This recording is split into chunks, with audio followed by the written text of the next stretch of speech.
Well, today we're going to try to answer your questions on when to protect your windmill palms, and we're going to try to make this pretty comprehensive as far as what temperatures will damage your windmill palm. And with the cold coming up, we thought this is a good time to do this, and we're going to tell about all the different stages and all the different, where you have it in a pot or in the ground. And we're not going to cover how to protect it today. We're just going to tell you at what temperatures we recommend protecting it. And so first we have the seedlings here. We have some Trachycarpus fortunei. These are a waggy cross, but in the ground, these have been shown to start taking frond damage around 16 degrees Fahrenheit. So it would be recommended to protect these just to be safe. If you start going under 20 degrees, and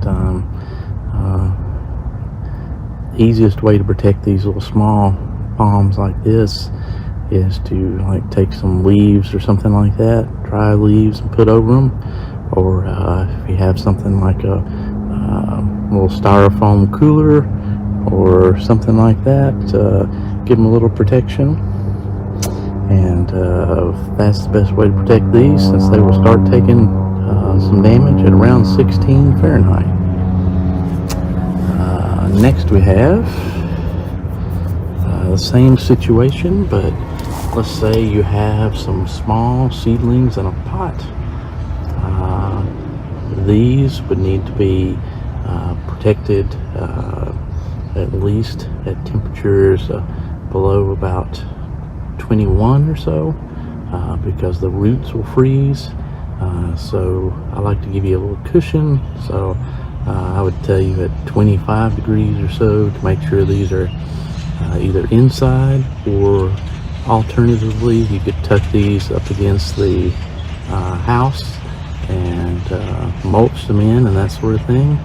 And you could do basically the same thing as the ones in the ground, cover them with leaves or something if temperatures get closer to that 16 degrees or whatever that we're talking about, a danger zone.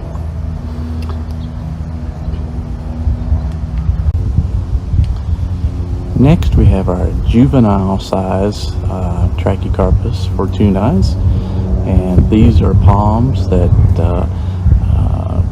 have not formed a full-size trunk.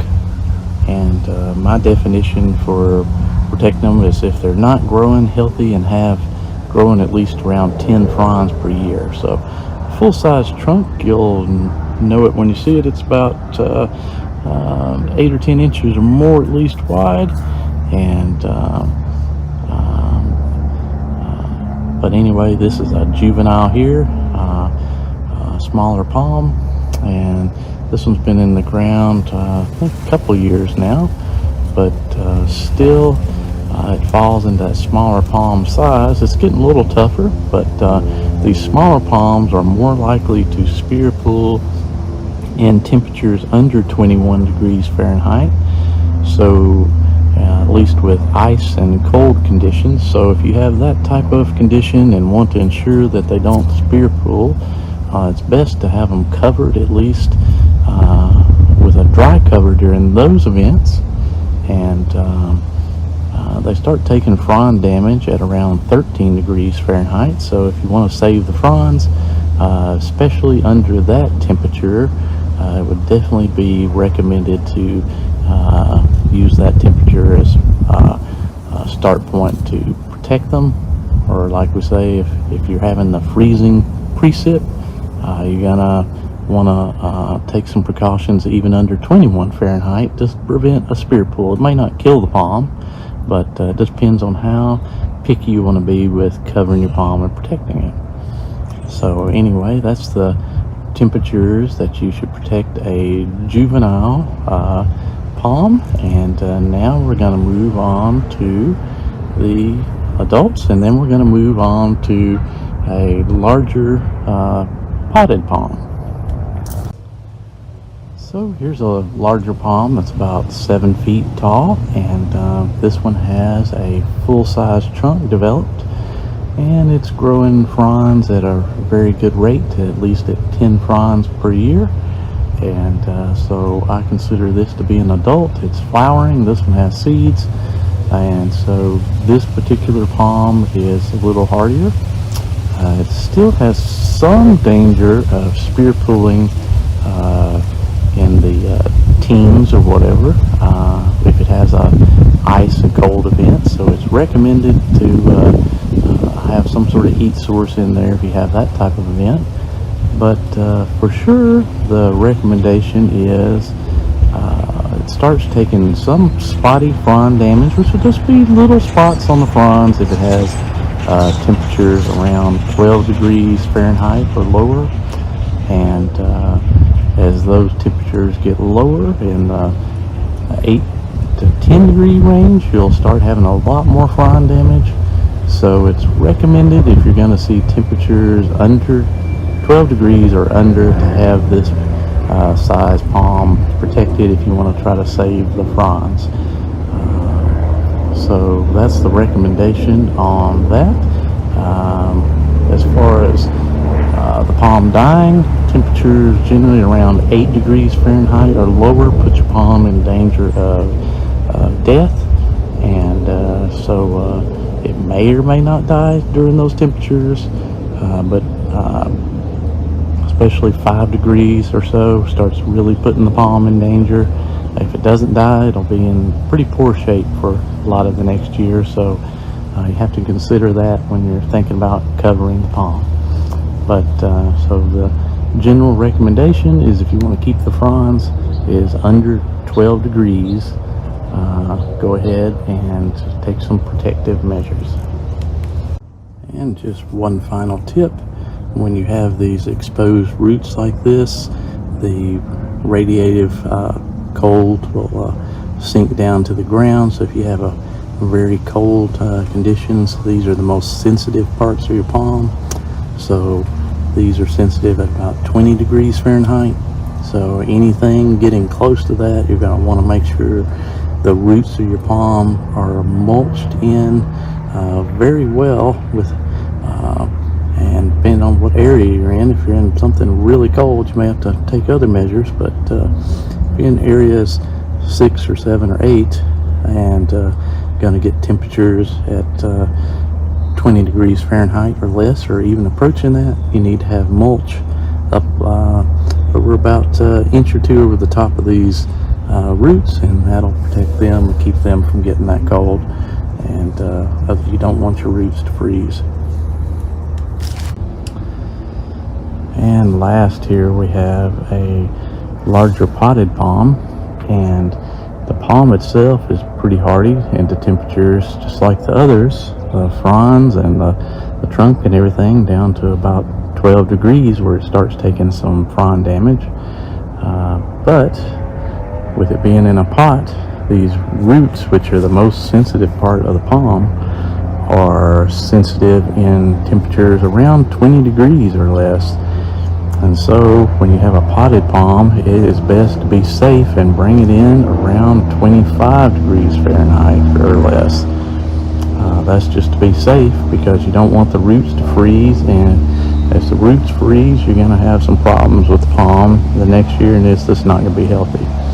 So it's recommended on potted palms to bring them in 25 degrees or less, unless there's some way you can put them up beside the house and it's a smaller pot, unlike this big large pot, and you can mulch them in or something beside the house. It's best to bring them in your garage or some sort of thing to keep them from getting into that 20 degree Fahrenheit or less temperature range. And you never know what temperature is going to drop at night. So if they say 25 at night, it might drop to 20. So you never know when the forecast is wrong. So you want to be err on the side of safety.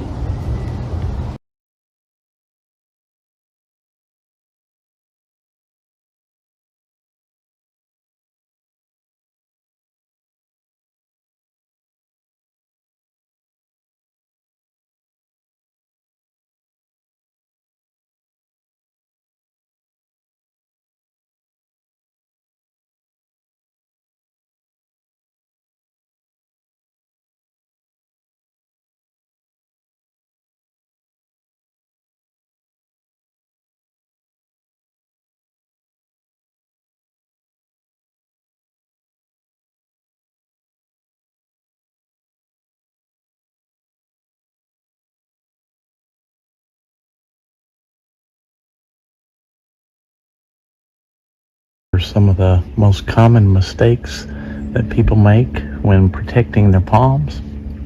This is especially good info for people that are new to protecting your palms.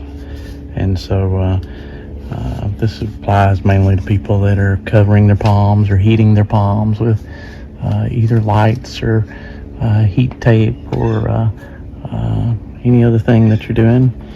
And so we'll get right to the first thing. First mistake people make is not putting a temperature sensor in their enclosure or in their palm, especially when they're new, to see what temperature the palm and the heating that you're doing is actually keeping the palm at. And these can be purchased pretty cheap, either Amazon, Walmart, where you want to get them. Here in the US, they cost like $15 for just like one, or you can get these more elaborate setups that have several. I use this one called Ambient Weather right here, but there's probably some better ones, and I think even some newer high-tech ones that go up to your phone. And here, looking up at our mule palm, which is like 18 feet plus. Our second mistake that people do is not using some sort of temperature controller. The one I use is a Thermocube, and I always try to keep them dry or whatever, so they're in this plastic bag. But that way you want the whatever heat source you're using to come on at a certain temperature and off at a certain temperature, so it doesn't get too hot or too cold. And this particular one comes on at 35 and goes off at 45, and they have different Thermocube temps, but this is the main one people use. And some people use like a little bit more high-tech one that lets you set your temperature at any thing you want. But if you don't have this, some of your heating can stay on too much and overheat your palm, and you don't want that. So you need to use a one of these temperature controllers in most cases. And as we look at our waggy palm here,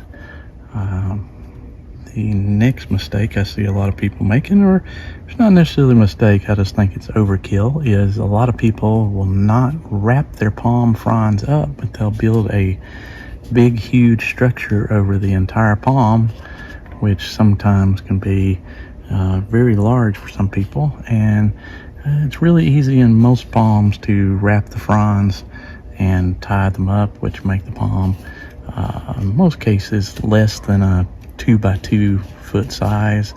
But some people build boxes 3, 4, 5, 8 feet wider or more, and it gets to be a huge box and hard to heat. But all mine, I try to wrap in as small enclosure as possible. And as we look at a close-up of one of our Trachycarpus fortunais, our windmill palm, it's got some seed on it still ripening. We'll talk about one of the mistakes that I see a lot, which is very damaging to a lot of the palms, is they will wrap the palm with lights. This is mini lights, but they wrap them with the palm with the bigger lights, the C7 or C9 lights, which are Christmas lights that have the big bulbs. And they wrap that especially around the spear of the palm, and then they'll wrap a material over it, a cloth or a frost cloth or something like that. And those wrapped in that particular manner will burn the palm.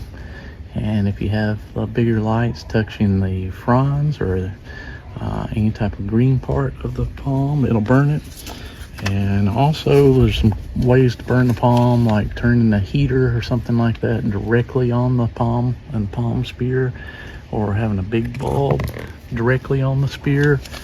Things like that can burn it. So the only two things that you can wrap directly onto the palm and be safe are either these mini lights or possibly the heat tape that's on a thermostat.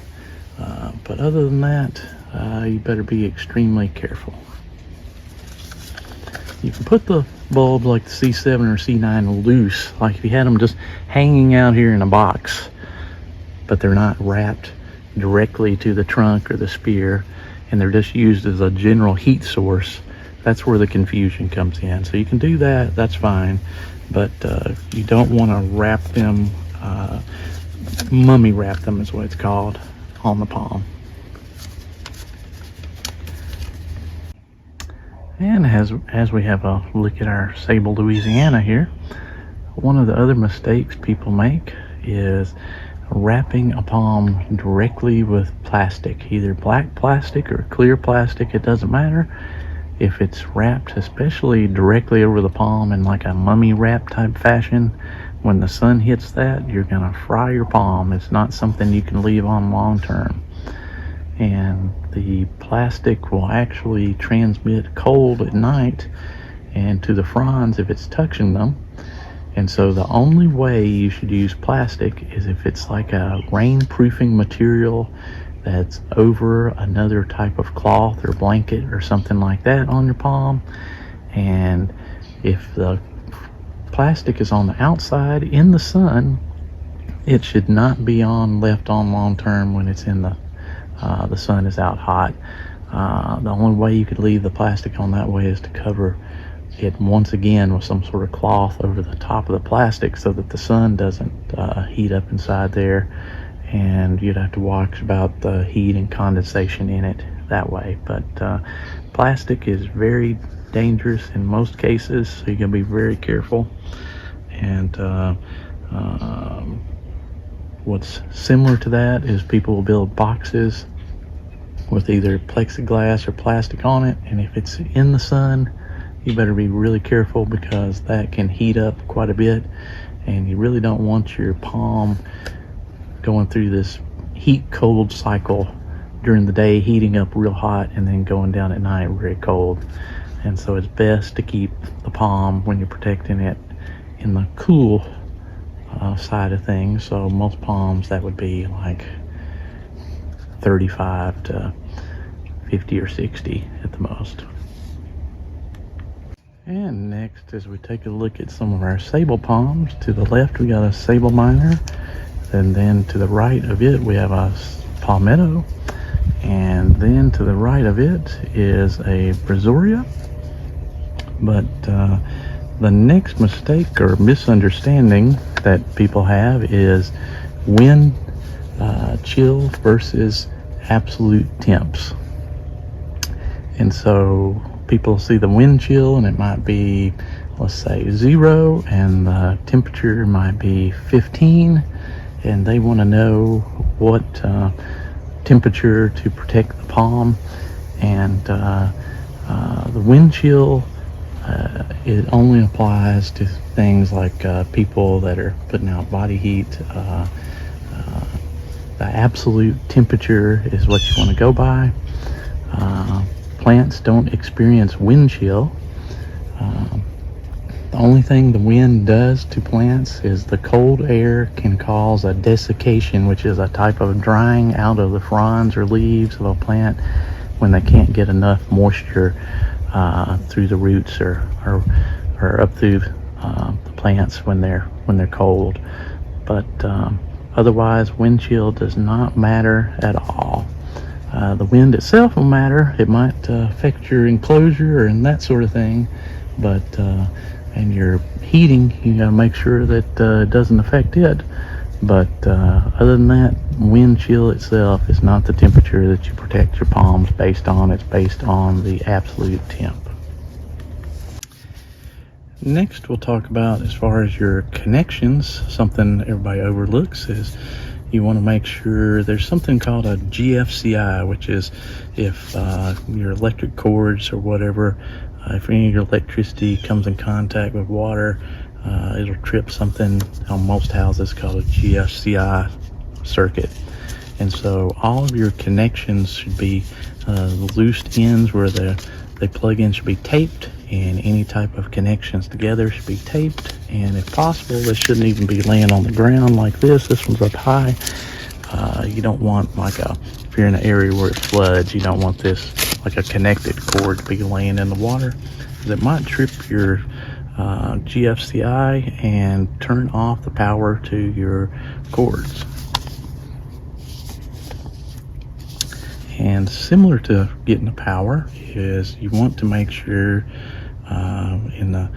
if you're really serious, to have a generator in case the power goes out, because you can do all the protecting in the world, and if the power goes out, then you're in a little bit of trouble. So you need to have a generator handy, especially if you're protecting a bunch of palms. As we take a look at my temperature sensor here, another thing to be cautious of is relying on the weather forecast entirely, because a lot of times the weather forecast, we all know, is wrong. And a quick example is in 2018, the day of, they had forecast a low of 8 degrees Fahrenheit here for us, and it was 8 degrees at around 6 p.m. and as the night went on, it went down to close to 0. So they were wrong by almost 8 degrees. So on the same day, and that's because that front, the cold air, just kept moving a little farther down than they thought. And so you have to be kind of cautious of that type of thing, and make sure you're prepared and don't get caught off guard, especially if they're talking about this Arctic type weather if you're in the United States moving down. Out here on this wet and kind of windy day, we'll talk about one more thing: either protecting your palms too early or too late. It's kind of a pretty much a very difficult little task to make sure you do it right, because if you do it too early, you'll have a lot of warm days, and you'll kind of feel like you've got them covered up too soon. But if you wait too late, you will have some problems, like they might be wet when you're trying to cover them, or they might have snow, or even worse, ice on them, and that'll be very difficult to cover and protect. So it's a fine line between watching the forecast there and picking out the times you want to cover your palms. So be careful. That's one reason that on some of these palms I go ahead and put the lights on them, but I don't cover them yet, just so I have some of it done. But if these palm fronds get snow or ice or something like that, or are wet, they're going to be difficult to cover up and do it properly. So you generally want to try to find a fairly nice day that occurs before you see some of this bad weather coming in, and usually that happens, but you just have to be careful in your area and kind of make those decisions on your own. And so here, generally, like the Windmill Palms, or generally if we are going to cover them, it's going to be somewhere between mid-December to mid-January. And if you're around a lot and here and can watch them, you know, they might not need to be covered at all. It's just kind of a year-by-year thing here. But anyway, that's one of the dangers: covering them too early, getting too far ahead of yourself, or waiting too late when the snow and ice is out there and got you where you can't cover them easily. And next, you're going to want to have your supplies well in advance of anything happening, especially if you're somebody that only protects very rarely, maybe certain years or something like that. You need to have your plan in place and your supplies picked out.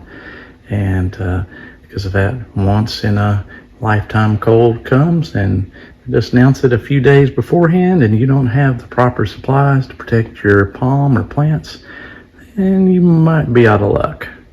So it's best to have everything in advance. Well, so hope you've enjoyed taking a look, and hopefully I pointed out something that might help you. And we hope everybody has a good winter. And if you have any questions, just put them below. And please like and subscribe to these videos, and that helps us make more videos for you. And we'll see you later. Okay, I was gonna show you guys what I use to control my outdoor lights or whatever, a smart plug here. It's a Kasa, K-A-S-A smart plug. It's Wi-Fi enabled, and that way I can control it from my phone. It's got two separately controlled outlets, and you see I plug one in here to the my more sensitive palms, which is the Mule Palm and the Butia, and the other stuff's plugged into the Windmill Palms, and that way I can control them a little separately since they need a little bit different heating. And so we'll take a look at the app here, and I'll show you how I control it. Before we look at the app though, we'll take a look at the way we wrap the palms. I've got the underneath, I got Christmas lights on a Thermocube, and the fronds are wrapped up with that plastic chicken wire fence, and over that they have one layer of frost cloth and a top layer of frost cloth, which is supported by two poles and a little PVC pipe that goes across the top, just to give a structure to the top of the enclosure. And we're going to go in and see if the lights can make a difference in the temperature. So here's the before temperature, and the ones that we're going to look at here is number 2, the one in the top right there that shows 30.4 Fahrenheit. It's my outdoor temperature gauge. And the palm that we're going to look at is number 5. It's currently off. It's showing, it's the one that's wrapped out there in this one layer of frost cloth. It's showing 32. So we're going to turn on the lights and let it run for about 30 minutes and see what the temperature shows. Okay, so here's the app that I use with the outdoor smart plug, and you'll see that I have two different settings here. One for my Mule and Butia palm, which is they need to come on at a little bit higher temperatures, and one for my Windmill Palms, and you can control both plugs separately. Here you see if you click on one, it shows you that this one's on, and you see here you can go and you can set a schedule to anything that you like. You can schedule it to come on at midnight or 3 a.m. is a couple of the ones that I do, and then have it go off at 8 or 9 a.m. in the morning, just because that's usually when it's coldest here that I need the lights to come on the palms. You also see it shows you your total run time that you've had.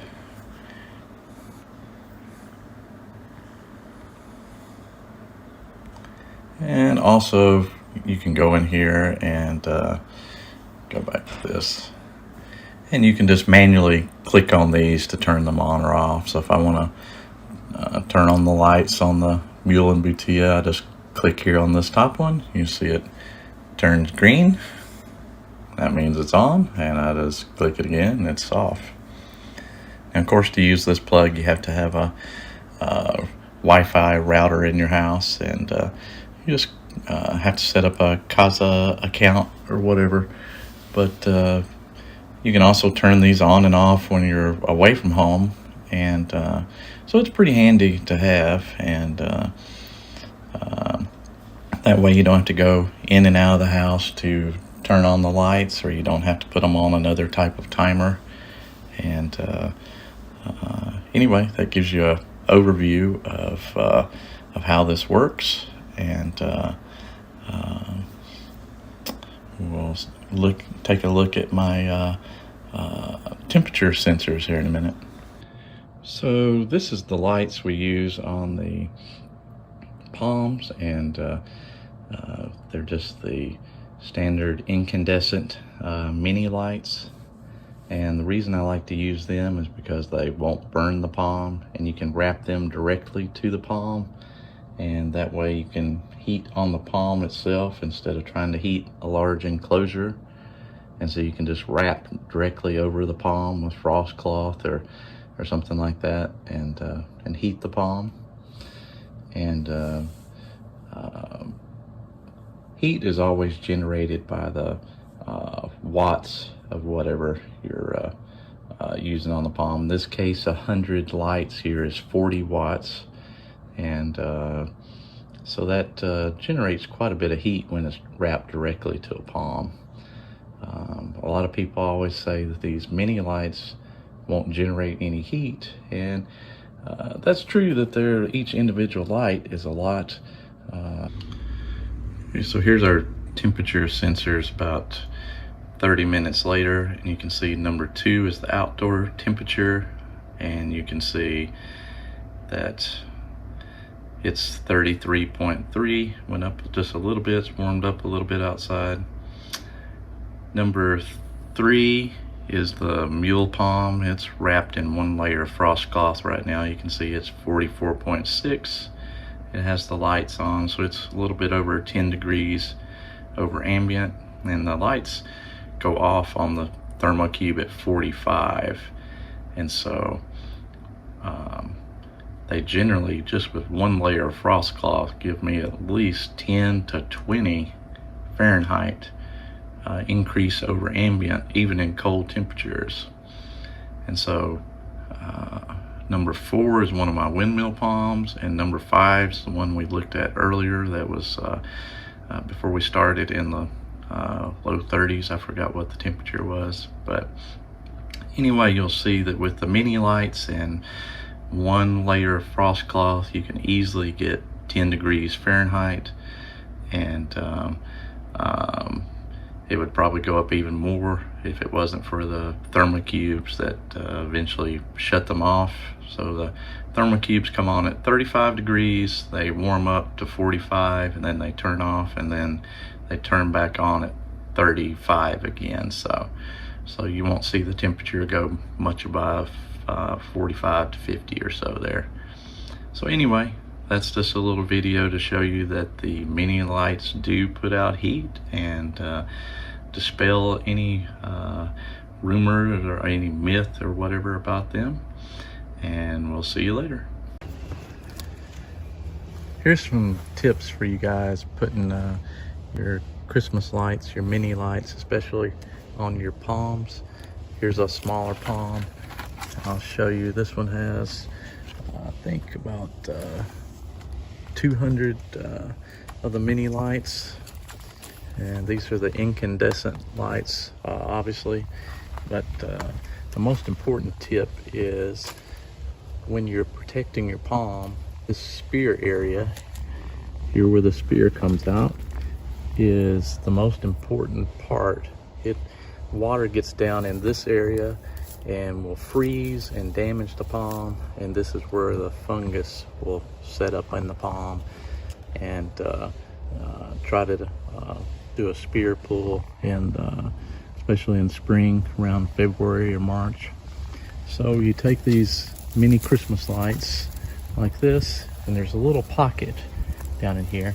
You take them and push them down into the little pocket so you keep that area warm so it won't freeze. And you do this all around the spear, and you put the most Christmas lights that you have around the spear area. And then when this palm, we expect to see temperatures around 12 degrees Fahrenheit or less, then we'll wrap up this palm and put the frost cloth on it. And you always want to connect your Thermocube 35 Thermocube onto this, and that way your lights will come on when it gets 35, and they'll go back off when it hits 45. And so that's the way to protect your palms. And so here's a little bit larger one. You can see we run them up the trunk, and then you'll want to put a pretty good layer of mulch at the bottom, and this will protect your palms, especially in areas growing zones 6 and 7.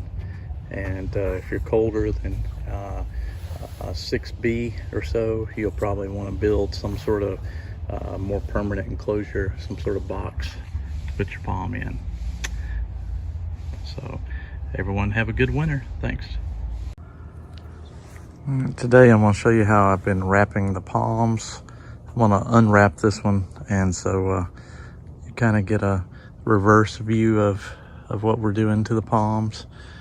On top, it's got a round 10-foot planket, and so I'll take that off.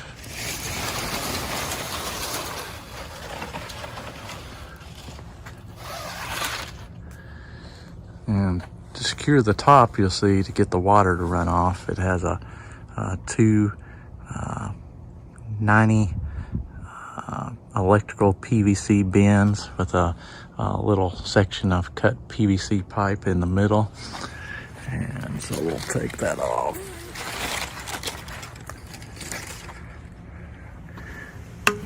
That's what that looks like. And see, we've clipped together some of the bottom planket here, and that's just wrapped around the tree.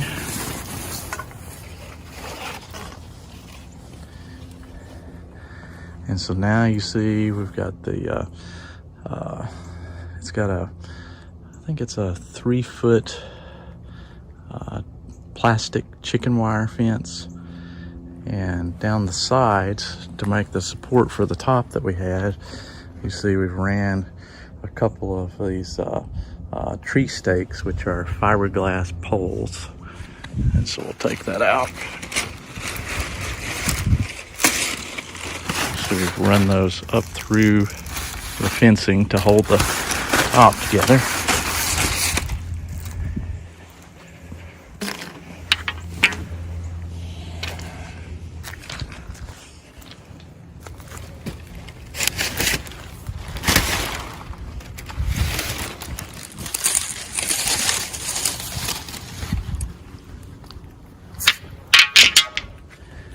So now what we're left with is the fencing, which is just tied together here with these little garden ties.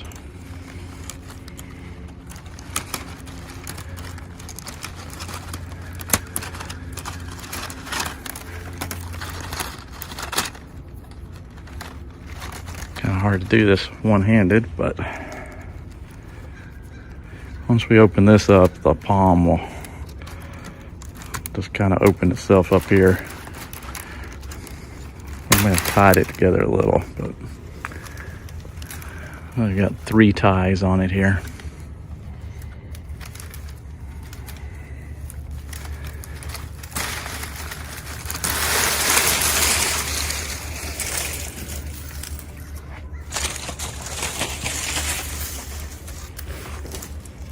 Then we pull that off, and you see the palms coming out, and within a day or so it'll flatten back out and everything will look prettier. You can see this palm, we wrapped it, didn't really need to. It went through, I don't know, like 11 degrees or something, which is not really anything for these palms. But you'll see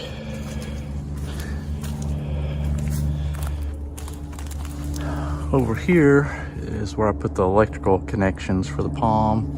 We wrap it in Christmas lights, and we put a lot of Christmas lights in the crown, stuff them down in there. And here you'll see it's on a plugged into a 35 to 45 Thermocube, and just put this Ziploc bag over it to make sure that it's waterproof, it doesn't get any water in there. And on most of the palms, the ones I have, I go ahead and put a temperature sensor in this area, and that's monitored in the house. And so that's roughly an idea of how you can wrap your palms with this frost cloth material. And this material is pretty much waterproof, keeps everything dry inside there, and it keeps it real breathable. So hope everybody has a good day. See you later. Bye. Well, it's that time of year. This is the Butia, we're getting ready to winterize it, and I'll just show you the steps real fast. You can see we've got it tied up. We've got the Christmas lights, the mini lights on it. We've got them plugged into a Thermocube down here. It has about 200 of the mini Christmas lights, incandescent. We use this thick tree tie because it's the easiest to tie up the palm. And then the best way to control these things to get them tied up well is to use this green fencing. This is a 3-foot tall chicken wire plastic fence you can get on Amazon for like little or nothing, like 20 bucks or something. And so you take that and you circle the palm once you have it tied up a little bit, and then you just, with it already wrapped in a circle, you hold it together and just pull it up the palm. So you start down here at the bottom and you just raise it up, and then when you get it up here, you keep twisting it a little tighter and tighter till you get the palm in a pretty small circle. So this is about a 6 to 8 foot wide pindo palm, and it's been wrapped up into about a 1.5 foot circle, something like that. And it's about 6.5 foot tall, I think, when it's wrapped here. And so next thing we're going to do is we're going to wrap it the bottom there with frost cloth. We'll wrap it all the way up to that area or so. We might put a cover on the top to pull that down, and then we'll put one of our easy to use tubes here over it, which when they're done they'll look something like that small one, but here's a big one, 6 foot tall. And then once we get on the top of it, we'll put this top, which is a little plastic drip pan for your pots. It's not little, it's about, I think this is a 21 inch. I think you can get them on YouTube.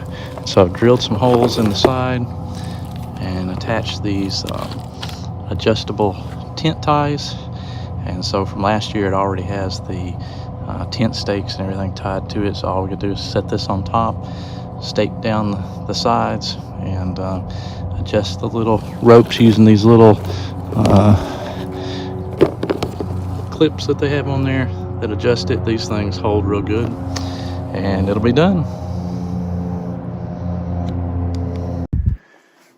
Today I'm going to show you my second favorite method for protecting palms. This method is good for palms up to around 6 feet tall. This method involves wrapping a frost cloth, which usually comes in 6 foot lengths, so that works out really well, around a 6 foot cattle fence. And on the top we have this is a drip pan for a plastic drip pan for your planters that you can get on Amazon, or you can use a water heater drain pan. So we stake it down with these little tent ties from Amazon, which are adjustable. So we'll take these off here.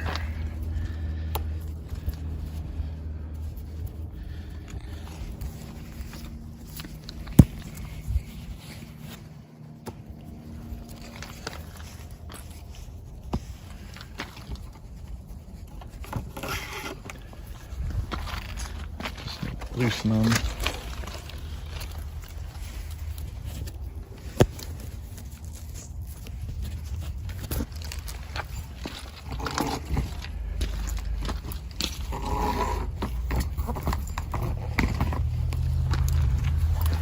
You can see now this little pan, I just secured it in 3 places. This just keeps the whole structure intact in the wind.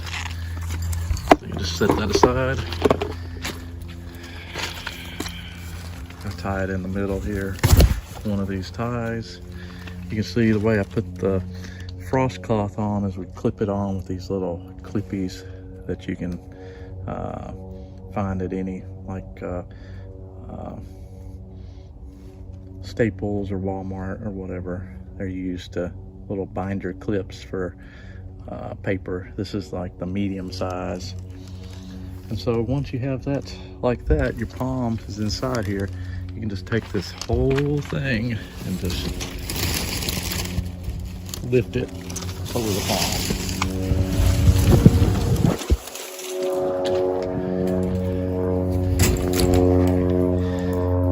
Easy as that, and then you can reuse that next year. All you do is wrap your palm, just set that over it. Here's the inside of the palm wrapped. We got this one wrapped in frost cloth. So we'll just untie it here. Untie the bottom.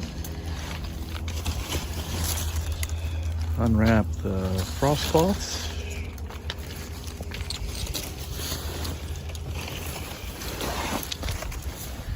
You can see we got this particular one, like all of them, the best methods to tie it up in the plastic chicken wire fence. Got it tied on here with just a few green garden ties.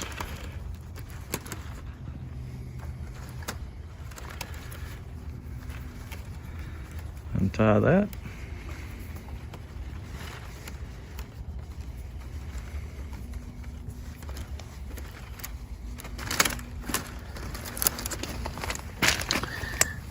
Third one here.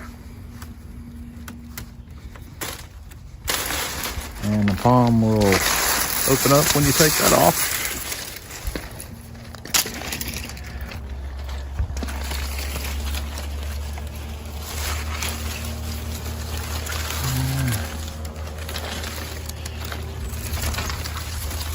You see this palm.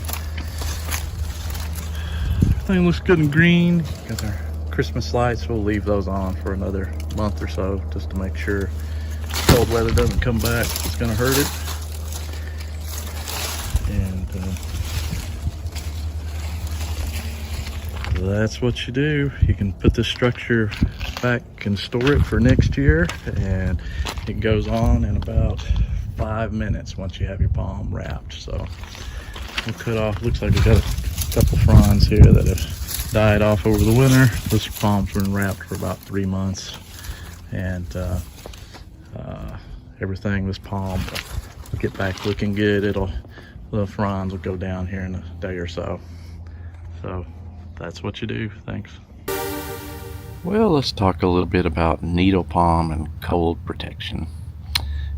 Needle palms are generally, their fronds and everything are hardy down to extremely low temperatures, probably negative 10 or so. But these small needle palms, or any palms, when you first put them out, they're growing real slow because they've been in a pot or whatever, and they haven't rooted in well. And so, especially when these are small, these little needle palms can spear pull. And the spear pull occurs from when the wet gets down in the spear area, rain or whatever, gets down in this area here, down in where the growing point of the palm, and that water precipitation will freeze and cause damage in there to the growing point because it's a little more sensitive than the fronds. And then in spring, fungus will start eating at that area, and the spear will pull out. Now, why do some palms grow out of that easy, and why do some not? Well, if a palm is growing well, which means it's been rooted well, it has a good root system and growing fast, it will push out a new spear faster than another palm that's not rooted in well, not growing fast. And if it's not growing fast enough, it can't overcome that fungus that's trying to eat away at the tissue down in the spear area. And so in that case, the palm will, you could lose the this whole little trunk on a needle palm. Now lots of times when you have these small needle palms, what happens is you have one little trunk or whatever, let's say on this one, that's bigger than the others, and it's your main trunk that you don't want to lose. And so if you lose that, all you have left is one of these little offshoots here that's just teeny tiny. If you have to come back from that, it might set you back 2 or 3 years or something on the plant. So what I recommend on these small needle palms is to dry cover them at least 1 to 2 years if they're small like this and not established. And if you're in an area where it's going to get down below, I always use 21 degrees just because once water gets down below 21 degrees, it freezes pretty easily in things.